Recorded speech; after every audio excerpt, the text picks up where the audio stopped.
ભાલેજ પોલીસને ચેલેન્જ કરતો ચોર પકડાશે કે નહીં? ઉમરેઠ તાલુકાના ભાલેજ ગામ મુકામે દાગજીપુરા રતનપુરા રોડ ઉપર આવેલ SN ફાર્મ હાઉસ 10 કેમેરાથી સુરક્ષિત ફાર્મ હાઉસનું મકાનના દરવાજાનું તાળું તોડી તિજોરીમાં મૂકેલા ₹27,000 રોકડ તથા LCD સામાનની ચોરી કરી ફરાર. રોકડા અને માલ સામાનની કુલ કિંમત 60,000ની ચોરી કરી CCTV કેમેરામાં ચોરના દ્રશ્યોમાં દેખાય છે. ચોરી કરીને જતા ફાર્મ હાઉસના જીબીનું મીટર સીલ તોડી વાયર કાપી પલાયન થયો હતો.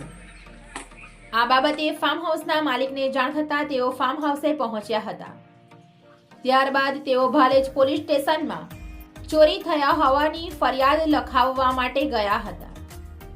પોલીસે FIR લખવાની જગ્યાએ તેમની પાસે અરજી આપો તેમ કહીને તેમની અરજી સ્વીકારવામાં આવી હતી. જિલ્લા બ્યુરો રિપોર્ટર સદરૂપ બેલીન, કેમેરામેન પોપટ જાદવ, ભાલેજ. શું આપનું નામ? મારું નામ છે ઠાકોર નજીર મિયા હુસૈન મિયા. જે આપના ફોર્મની અંદર જે ચોરી થઈ એ બાબતે આપનું શું કહેવું? મારા બાબતે કે મારા ત્યાં કેમેરા ચાલે છે સાહેબ, બરાબર. આપના ફાર્મ હાઉસની અંદર કઈ તારીખે ચોરી થઈ? 27 તારીખે સાંજે રાત્રે 10 વાગે કેમેરાનો રિપોર્ટ બતાવે છે. તે છેલ્લીવાર મીટરના લાઇટ કાપ્યા એટલે એનું રેકોર્ડ એટલાથી બંધ થઈ ગયું. તો તમારા ફાર્મ હાઉસની અંદર કઈ કઈ વસ્તુઓ ગઈ અને કેટલા રૂપિયાની ગઈ? 27,000 રૂપિયા રોકડ હતા, પાણીના પૈસા હતા, બરાબર. અને LED ગઈ, ફ્રોડ લાઇટો ગઈ, ઇન્વેટર ગયું, ડ્રીલ મશીન હેમર ગયા 2. આ બધી નાની બધી વસ્તુઓ બધી ગઈ. લગભગ કુલ 60-65,000નું લઈ ગયા છે.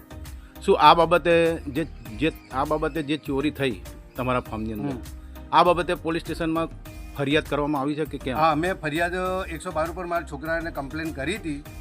જ્યારે કે બીજા તે દિવસે એ આવ્યા હતા જમાદાર, અને પછી સાંજે મેં અરજી આપી હતી એમને, બરાબર.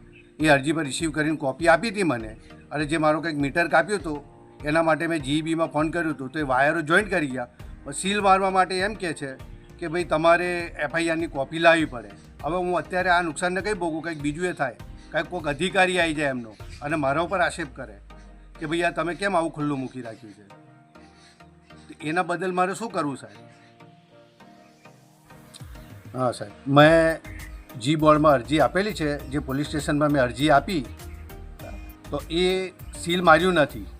અને મારી કોઈ જવાબદારી, જો કોઈ અધિકારી આવ્યો, કોઈ ચેકિંગ આવ્યો, કશું કરે, મારી કોઈ જવાબદારી નહીં. એ GEBની જવાબદારી રહેશે.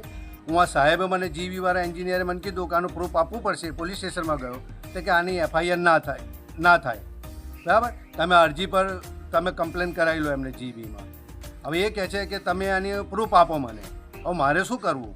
આ બાબતે G બોર્ડને તમે અરજી આપેલી છે? અરજી આપેલી છે મેં, પોલીસ સ્ટેશનની અરજી, મારા બિલ બી આપેલા છે મીટર અહીંયા, અને મેં અરજી બી આપેલી છે. અને કોપી પર રિસીવ કરાવીને બે જગ્યાએથી રિસીવ કોપી બી લીધી છે મેં.